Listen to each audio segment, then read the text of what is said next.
আব্বা নেন। আব্বা আমার এমার্জেন্সি 1.5 লাখ টাকা লাগবো। আমার বন্ধুর বাইকটা বিক্রি করে দিব, এটা আমার কিনতে হইব। কি কস এই মুহূর্তে আমি 1.5 লাখ টাকা পাবো কই? ইত্যা আমি বুঝি না, টিয়া কই ভাইবা? আমার বাইক লাগবো মানে লাগবোই। বাবা বোঝার চেষ্টা কর, 2 দিন আগে মাত্র গরুটি কিনে আনছি, আর তো টিয়া পয়সা একবারই নাই। দরকার বললেই গরু বেচে দাও, তারপর আমার এই বাইকটা লাগবোই।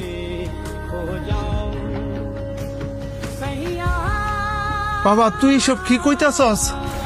আমি ঠিকই কইতাছি, তুমি না ব্যস্ত তাহলে কও, আমি হাড়ো গিয়ে বেচে টিয়া লই। ভাই ভাই চল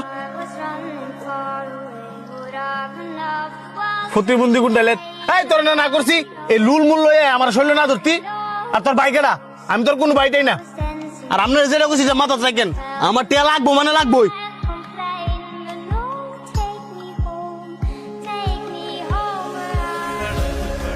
আব্বা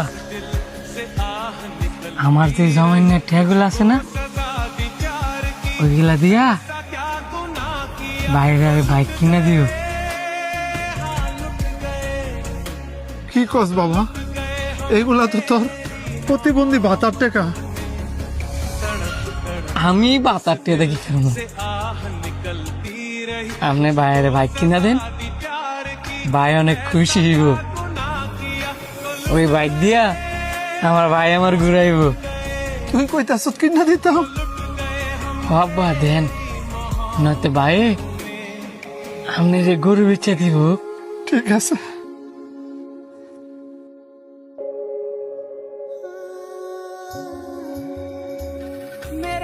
কাকা, ও কাকা, আপনার বড় বড় তো বাইক অ্যাক্সিডেন্ট করছে।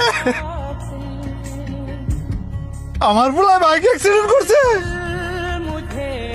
আমার পোলা ওটা কই? আপনার পোলারা সবাই হাসপাতালে লেগে গেছে, আপনি আয়না আমার লেগে তাড়াতাড়ি।